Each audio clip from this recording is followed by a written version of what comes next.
How to repair a Poulan Chainsaw Pull Rope. If you use your Poulan chainsaw often, then you know the importance of the pull cord. Over time, the pull cord can become frayed, damaged, or break, leaving your chainsaw unable to start. You will need to repair the cord by replacing it with a new one.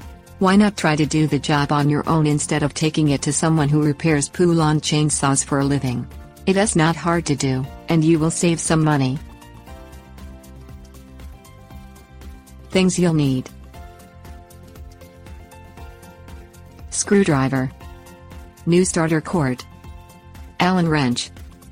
Locate the 4 screws holding on the starter cover which covers the starter cord. Remove the screws and put them in a safe place. Pull the starter cord out of the pulley 2 full turns. Remove the screw located in the center on the pulley and remove the pulley.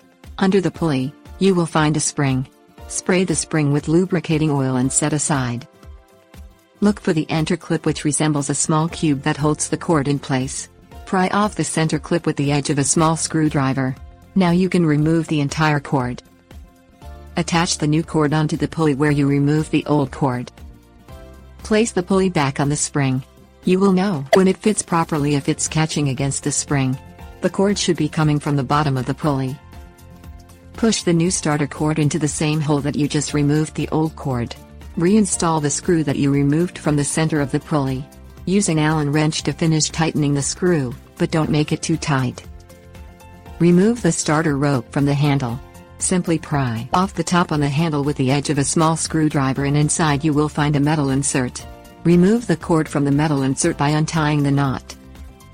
Insert one end of the starter cord into the hole of the starter cover, handle and metal insert. At the end, tie a loose overhand or double knot. Do not tighten the knot just yet. Pull the knot into the metal insert, and push the metal insert back into the handle. Pull on the cord making the knot tight.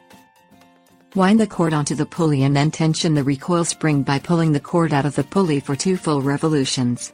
Then feed the cord back into the pulley. Install the starter cover and secure in place with the screws you first removed.